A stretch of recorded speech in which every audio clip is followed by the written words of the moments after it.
Initier les élèves de Monaco au 9e art, c'est là tout l'objectif de l'atelier Le Bestiaire dessiné proposé par Oriane Lassus. La dessinatrice intervient dans différentes écoles de la Principauté depuis fin avril. Juliette Rappert a assisté à une de ses interventions. Voyez son reportage. 6 classes de CM1 ont été initiées à la bande dessinée.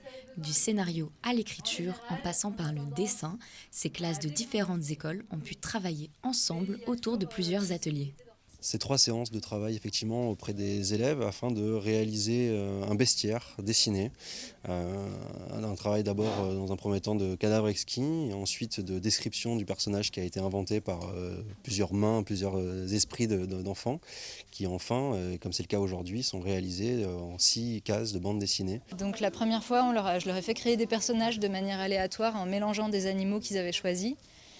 La deuxième fois, j'ai redistribué ces animaux entre toutes les classes avec lesquelles j'ai travaillé et je leur ai fait inventer une sorte de fiche scientifique autour de ces animaux, donc essayer de déterminer quelles seraient leurs caractéristiques, qu'est-ce qu'ils mangent, où est-ce qu'ils vivent, etc. Et à partir de ces fiches, ils ont dû écrire une petite histoire en utilisant les caractéristiques des animaux. Et donc aujourd'hui, cette histoire, elle est adaptée en bande dessinée. Un atelier où les enfants ont pu s'amuser avec leur imagination et créer des animaux fantastiques tels que le chatili, le élupumou ou encore le tiquin.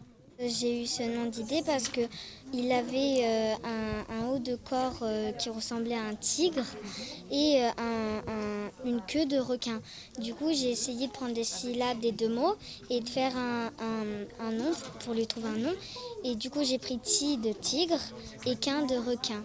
La restitution de cette résidence se fera par une publication de 280 pages tirée en 400 exemplaires qui regroupera l'ensemble des productions des 134 élèves avec une fiche descriptive d'un côté et la planche de bande dessinée de l'autre.